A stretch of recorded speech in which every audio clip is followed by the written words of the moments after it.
Vitamin Water Zero Sugar just dropped an all-new taste with zero holding back on flavor. So you can be your all feeling it, all play, and all self-care you. Grab the all-new taste today. Vitamin Water Zero Sugar. Nourish every you.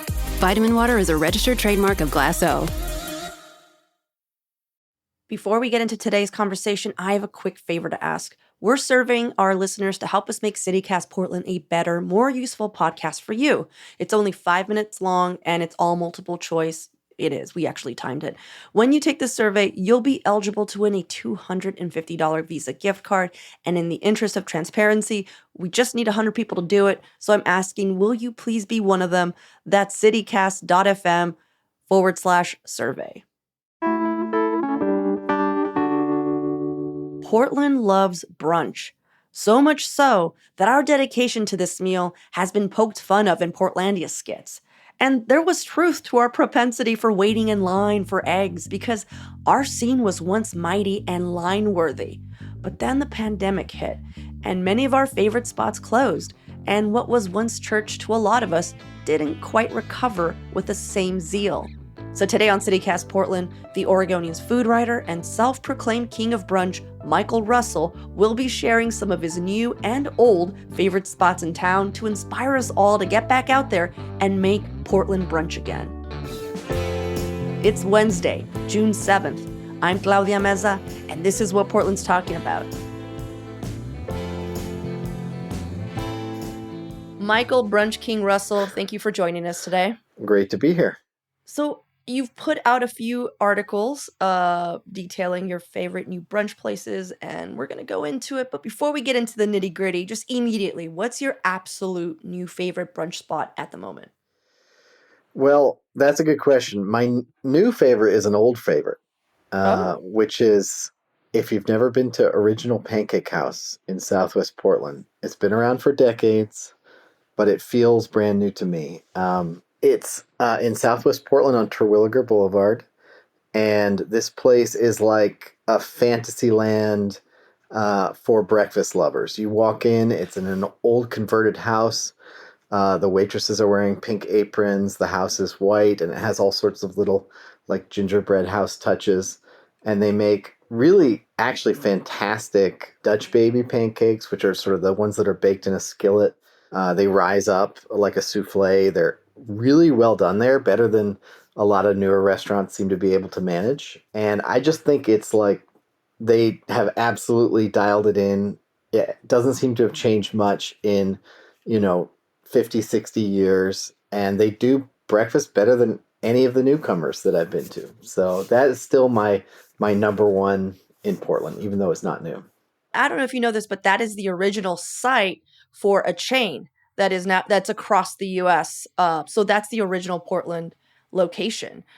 You're absolutely right. And they're actually international. I visited about 7 years ago. I visited the first location to open in Tokyo for a story for the Oregonian.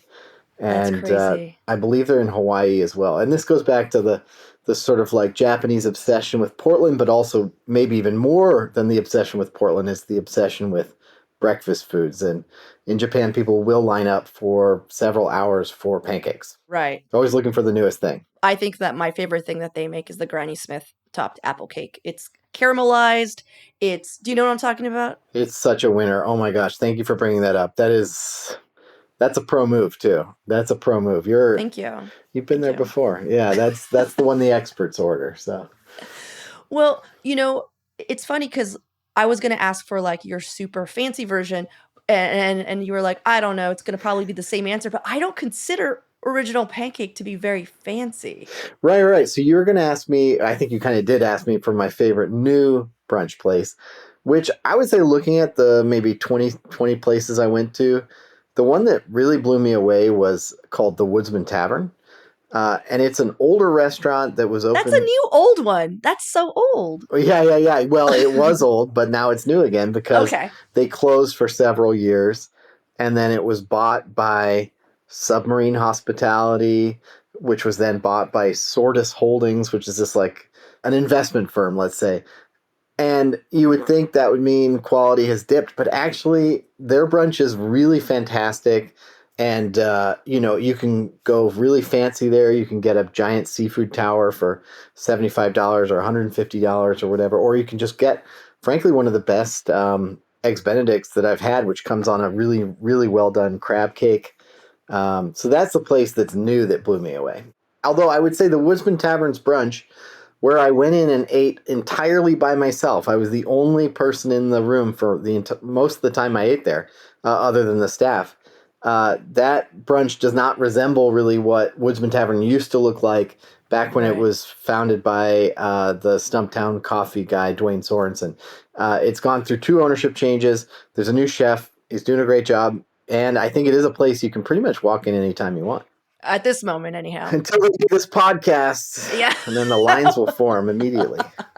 They're one of this new crop of restaurants that considers Friday part of the weekend.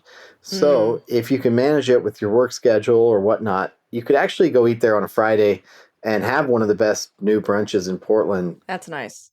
So any dishes that you would skip that you tried at the Woodsman Tavern or the original Pancake House? Oh my God, I would never. That's like sacrilege. Not what? So you're saying all hits. All bangers. All bangers, all hits, no skips. Yeah, it's an album full of singles at Original Pancake House.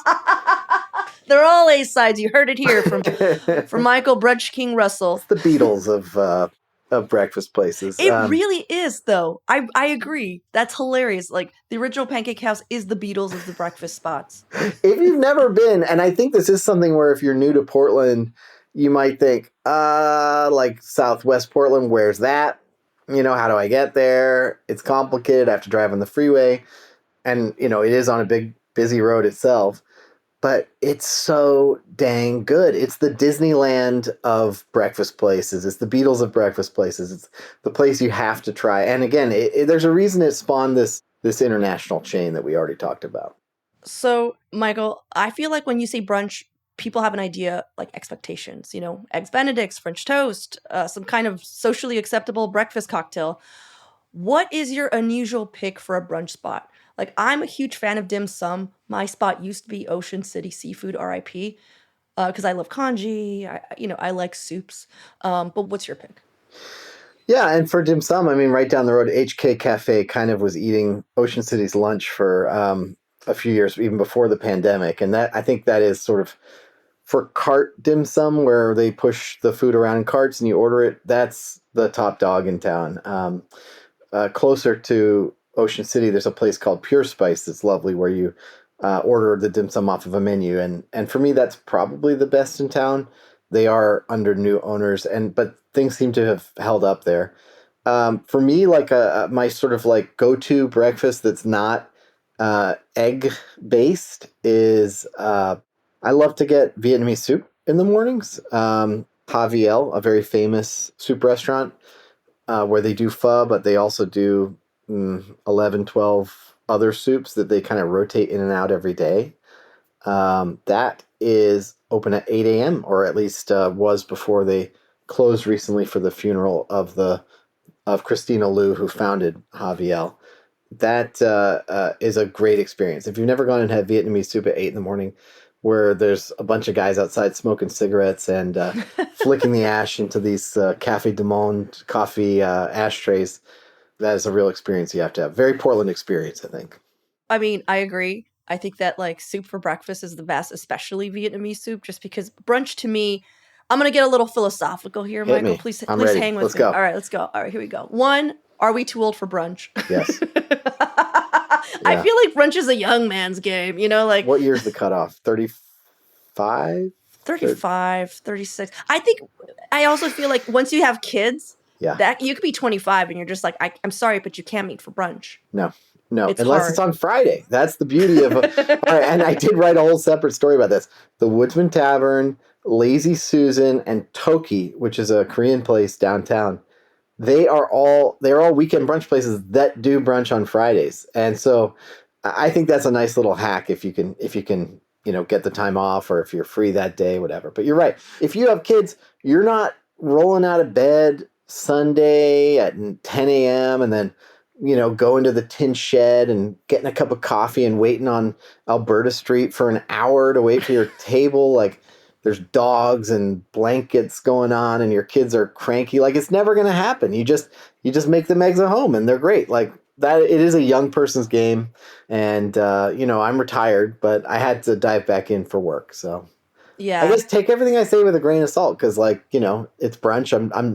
I'm not, I don't belong there. I'm surprised they even let me in. But also, here's the deal. And the reason I bring this up, and it's all soup related, I swear, is because I feel like when you're young, uh, you have a bit more of the hangovers, you know? And brunch was like, that was the hangover cure. And it was also socially acceptable to start drinking so early in the morning. But, That's right. but it had to be something with juice. There's got to be tomato juice or orange juice or some BS. Because you're at 10 a.m. if you order a whiskey neat, you're a maniac, But to me, it's like alcohol is alcohol. But okay, we have decorum. We live in a society. But let's say you still need something for that headache. I'm a big fan of menudo. I think brunch Ooh. food. I think menudo. I think brunch soup is the way to go if you're feeling a little hungover. And then you get a Modelo, or if you're doing Vietnamese food, you get any light beer that they're selling, and you're good. You're golden. I think you're right. I mean, there is this concept of the hair of the dog, and that is, the dog is what bit you the night before, and you're getting a hair of the dog. It's just a little taste. You don't want to dive right in with shots or with Long Island iced tea. You're there to have something that's going to just give you a tiny little buzz and take away the pain of the night before. And that's why all brunch places in the world serve mimosas and Bloody Marys and things that are kind of going to build you back up slowly. Okay, let's take a quick break here, and when we come back, Michael's pick for the brunch spot most likely to become our next gold standard.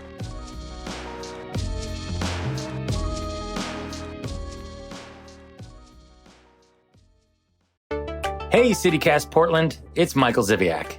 While CityCast Portland works hard every day to connect you with the stories that matter most, I'm working in the background making sure that our listeners are connecting with the best that Portland has to offer. So what does that look like?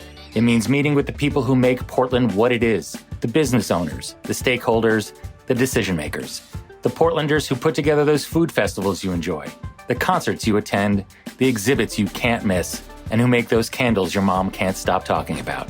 If this sounds like you, let me help you get your message out to the city's best audience with an ad right here on the CityCast Portland podcast and on our sister daily newsletter, Hey Portland. Shoot me an email at ads@citycast.fm and let's connect. Vitamin Water just dropped a new zero sugar flavor called With Love. Get the taste of raspberry and dark chocolate for the all warm, all fuzzy, all self-care, zero self-doubt you. Grab a With Love today. Vitamin Water Zero Sugar. Nourish every you. Vitamin Water is a registered trademark of Glass O. What would you say is the best new gold standard of something that you could see becoming an institution? Like, like your original Pancake House, or we haven't mentioned it, Screen Door. I know those are very different, but, they're not going to ruin your morning. Who do you see coming up right now as like, this is going to be it? Okay, so they've been around for 4 or 5 years, so they're not brand new. But the place that came to mind when you started asking that question was, I think Matt's Barbecue Tacos has a chance to become kind of a local destination kind of place along the lines of Screen Door or Original Pancake House. Like those breakfast tacos could hold their own in Austin. They're delicious. They're made with the smoked meats that Matt does at his other cart, Matt's Barbecue. Yeah, you're not missing out on the Austin experience of breakfast tacos. And they certainly are the best breakfast taco in Portland.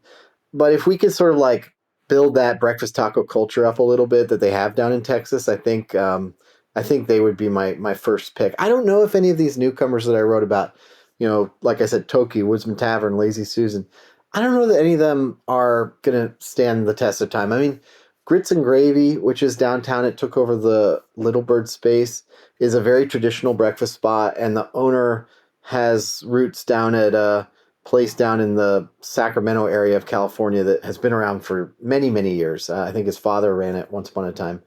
So they have a shot, and that's fun to go to. But yeah, it's hard to see something lasting as long as original Pancake House has. Yeah. Or the screen door, I'm just going to say. Yeah, no, fair enough. And Screen Door, which I think will have 3 locations once Yeah. their airport location opens, if it hasn't already. That's pretty impressive too. Yeah. And then it's just, that they'll hold you. When you wake up fragile in the morning. That's the thing about a brunch spot is when you're waking up and you're feeling not there, you're not just like, oh, let me just try this new Japanese infusion brunch spot. You're just like, I need someone to hold me. And I just need to feel okay. I would like to make one shout out, if you don't Okay. mind. If Please. the CityCast listeners will bear with me. The absolute best new brunch I've had, I'd say in 5 years, was called Fairweather. And it was essentially what Jacqueline, the oyster bar on Clinton Street, turned into during the pandemic. And they only lasted, everyone loves Jacqueline. For good reason. It's a great seafood restaurant, great date night spot, dollar oysters. Yeah. What's not to love during happy hour? They did this amazing brunch that only lasted, 6 months or a year.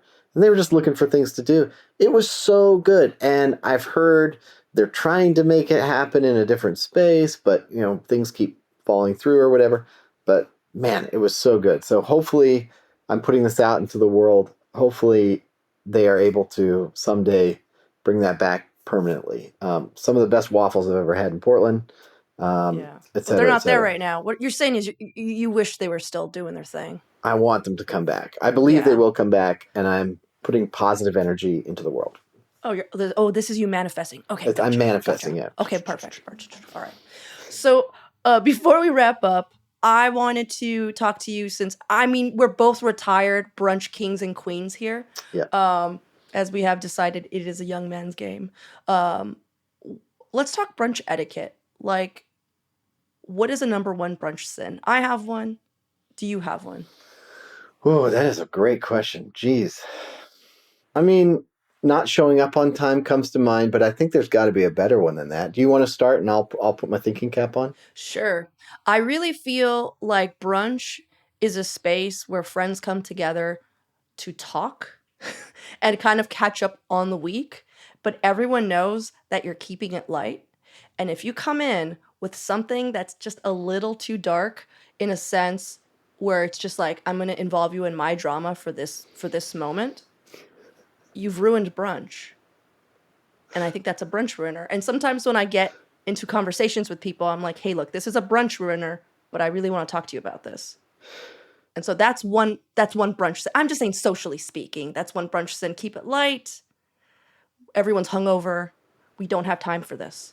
Oh, keep it light. That's great. I love that. I have not a sin, but a pet peeve, which is brunches in Portland that don't open until like 11 a.m. Okay. Come on. I get why this is happening. There's labor issues in the restaurant industry. Can't find people.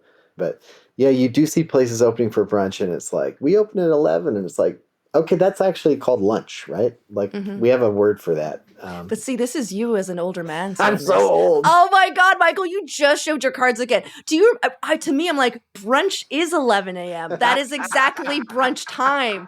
Brunch is 7 a.m. What are you talking about, Claudia? You were complaining about brunch starting at brunch. Give me your crown, sir. Yeah, I'm done. Oh my God, absolutely. Checkmate. Checkmate. King is dead. Young Portland, heed our words. Take the crown. Please make brunch good again. Just make it a thing again. It's so much fun. Well, cool. Well, thank you, Michael, so much for hanging with me and talking some of your new brunch picks. Always a pleasure to have you. Now I'm really hungry. Great to see you, Claudia. Thank you. And now for your microdose of news. Federal authorities have opened an investigation into former Secretary of State Shemia Fagan. Fagan resigned last month over her side job with a cannabis company whose owners were political donors. Governor Tina Kotek had previously asked the state's Ethics Commission and Department of Justice to investigate the issue. And good news for anyone who's sick of getting trapped by trains on the Central East Side. The city now has a $500,000 federal grant to study fixes for the daily traffic jams at railroad crossings. But don't get too excited. There's still no money for the projects that would eventually be needed to solve the problem. I don't know, guys. Maybe we could just invest in other solutions to avoid car-centric traffic jams, like ferries. I don't know. What? Who said that? For even more local news and events, sign up for our daily newsletter, Hey Portland. We'll throw a link in the show notes.